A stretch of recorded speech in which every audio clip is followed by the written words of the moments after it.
Roswell and the 101 Diner, Bob Winson.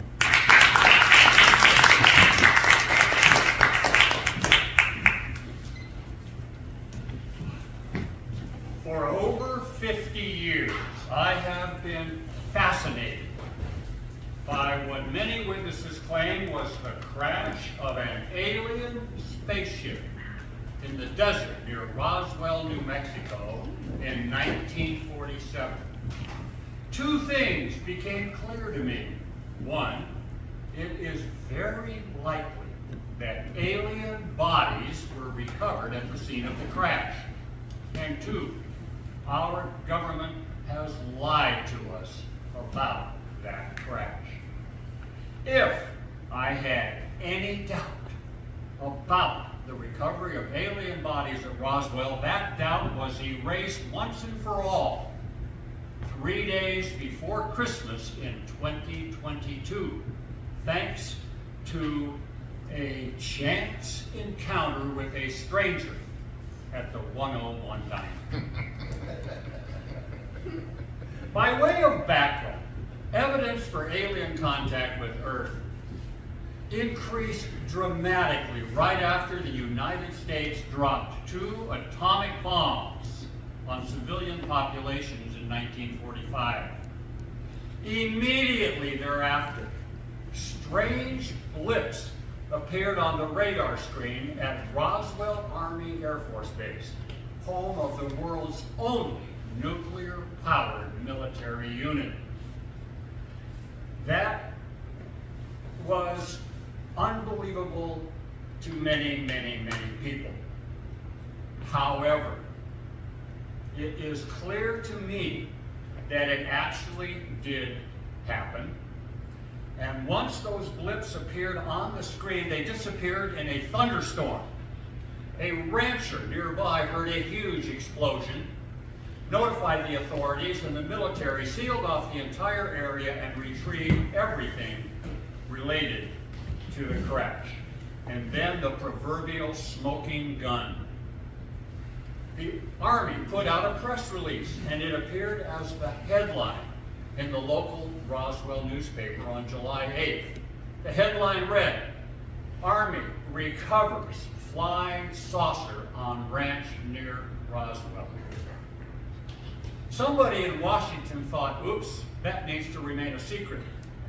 And a new press release was released saying, sorry, it was not a flying saucer, it was just a weather balloon, tinfoil, and balsa wood. That is preposterous. 20 years ago, my interest in Roswell was changed to other things, and I did not read anything else about the crash for about 20 years, until December 22nd, 2022. That was the day I had set aside for my traditional trek through downtown Encinitas, shopping for stocking stuffers for my wife, Susan. The stores did not open for an hour. All of a sudden I thought, inexplicably, I felt like reading a book about Roswell. I got an old book off the shelf, opened it directly to a chapter on alien bodies, and read about a CIA officer, unnamed, who allegedly was present at the scene. Well, that did not interest me. I couldn't even understand why I was reading it. I put the book down and started my trek through downtown Encinitas. I got to the 101 Diner and thought to myself, in honor of my wife's long dead pet pig, I am going to treat myself to ham and eggs. I sat down at an outside table. I was the only one there except for one other person who was setting up his beautiful mosaics for sale. We struck up a conversation. His name was Michael. We talked about baseball, golf, grandchildren. We did not say anything about aliens or Roswell. It was time to go. I added up the bill, and I was intrigued by the fact that on that date, 1/2/22/2022, the bill came to precisely $22. Just as I was contemplating, is that a mere coincidence or maybe a sign that I should eat more ham?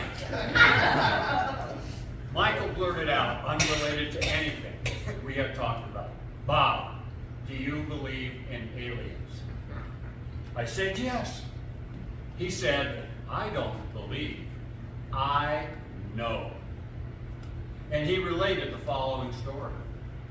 When he was 12 years old, living in Arlington, Virginia, his friend's father died suddenly of a heart attack. Michael drove his bicycle to his friend's house a few days later and found the mother moving the father's desk. He observed the mother pull up a floorboard, take out a box, retrieve papers which documented the fact that the father was indeed a retired high-ranking CIA official. They then retrieved a photograph and stared at it in amazement. On the bottom of the photograph was written, Roswell, 47. The photograph depicted the father holding by outstretched arms, two spindly arms, a 4-foot-tall humanoid creature with big black eyes and slits for ears, nose, and mouth. Michael then said, Bob, we are not alone in the universe. I was stunned, not by that fact, but by the coincidence. How could a total stranger, not knowing that I had just read about a CIA officer and alien bodies, how could he provide, out of the blue, precise confirmation of that fact? I did not know what to make of that then, and I still don't. However, regarding the recovery of alien bodies at Roswell, confirmed at the 101 Diner, for me, the question is not if, but who, what, and why. I await the day when our government will tell us the truth, and I believe that truth will include the fact that we, humans on Earth, are not the most advanced species in our little cosmic corner of the universe. Thank you.